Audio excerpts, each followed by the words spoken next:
Okay, I saw an orb fly behind me right before I hit record. So orbs could be significant.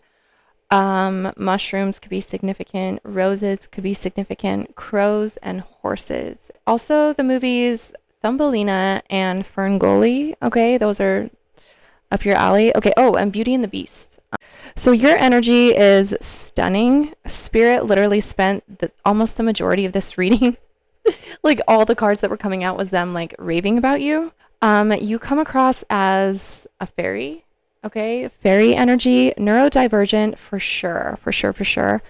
I feel like you are the odd one out very often. I feel like this collective, you actually don't have very many friends.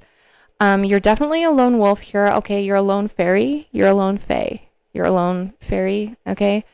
Um, on your own, when I first sat down to channel this reading, I shut my eyes and I saw this woman sitting down, like curled down on the ground, like hugging herself.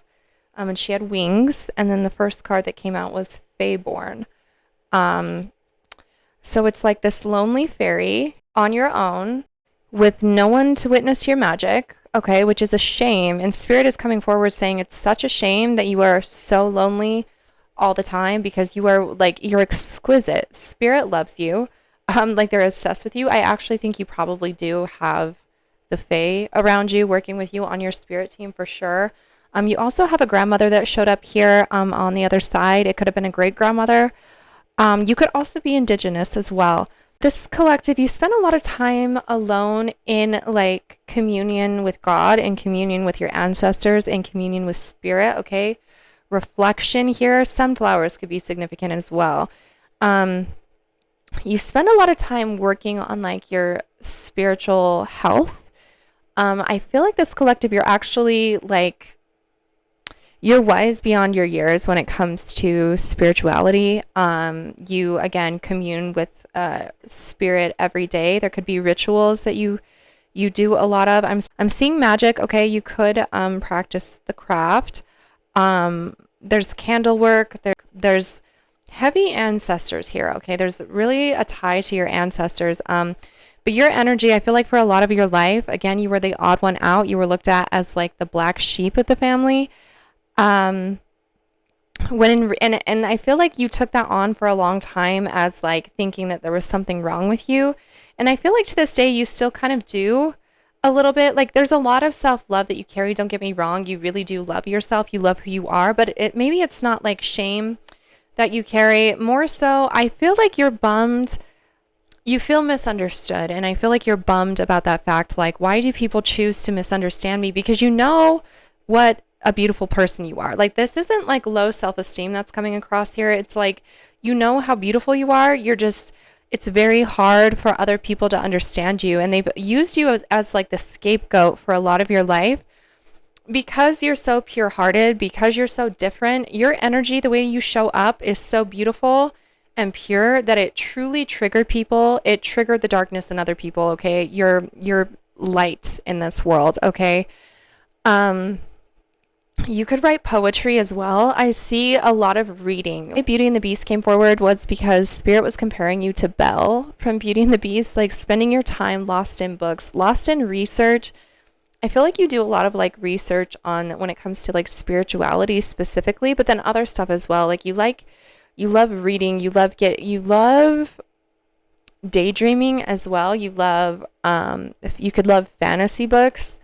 That kind of take you out of this world and into somewhere else. This collective, I feel like you've said before many times, like you feel like an alien. Like you feel like you're not meant to be on this planet because this planet is so harsh and so cruel, and you show up as like again this like sweet fairy that just like goes around trying to love people, like trying to like share your magic with people, but you're like being shunned at every corner. And so you're like, get me off of this planet because no one understands me. Like no one, it's unfortunate. It is unfortunate for the people that do this to you because you are such a beautiful person and a beautiful soul.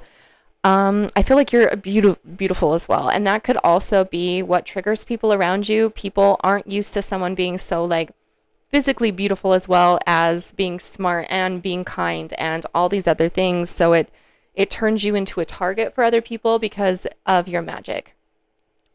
I feel like this collective, you had a hard time in high school for some reason. That's coming through right now. I feel like you have a hard time. If you're a woman, you have a hard time fitting in with other women, not because you don't want to, not because you're not a girl's girl, but because, again, there's something about you that triggers people, and it's nothing bad. You're just everything. You're just magical as fuck.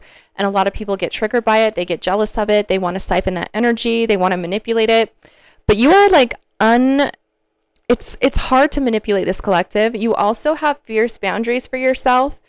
And that could be due to the misjudgments that have occurred throughout your life, and know what you deserve. You know what you deserve. And so if people mistreat you, I feel like you do speak up for yourself. Like, I feel like maybe that's triggering for other people too. They're like, what is this little pixie fairy doing speaking up for herself? Like, I thought she was all love and light. And you're like, baby, there is no light without the darkness. Okay. This fairy, okay, like a fairy. Okay, they are light and they are beautiful, but there's also a shadow aspect to that, to the world of the fae. You know what I mean? And I feel like you're very dualistic, and a lot of people can't handle that because a lot of people are just so black and white and so not technicolor. Not you are technicolor, and the world is walking around in black and white, and that's what triggers people. Okay, I'm gonna pause here for a split second and let you know that the reason I do readings is to help my friends in Gaza. Okay, I have 57 amazing, beautiful families in my bio. Okay, if you like this reading, if this reading made you feel something, and we're gonna finish the reading. Okay, we're gonna finish. But if you like what I do on this channel, please go support my friends in Gaza. They are all struggling right now. No one is donating anymore. I don't know what happened. I don't know what made people stop, but so many of my friends are going days without food and just living in unimaginable conditions. So please go help them. Thank you. Okay, there's something coming in here that's going to make you feel cracked open and not so guarded. Okay, I mean, because you're not guarded, you're very open, but it's like this sense of like,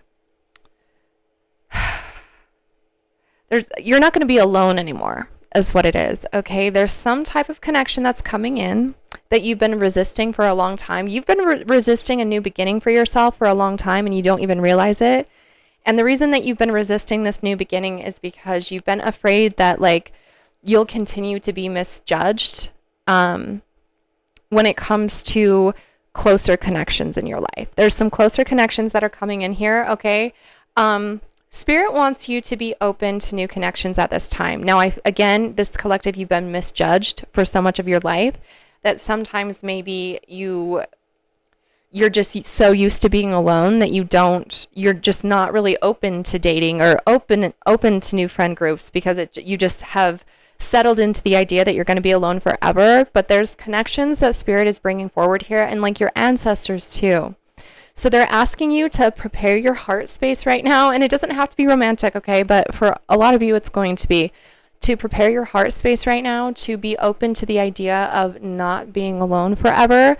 And there's like friends too. There's like friend connections that are going to be coming in for you. This could be through a love connection where you meet like your tribe through a significant other, and they introduce you to like amazing people who become like your soul tribe forever. But like literally, I asked Spirit what is coming if they stop resisting change. And it was the 3 of Cups, like community, and then 10 of Cups, like you're happily ever after. Okay. So be open and be ready.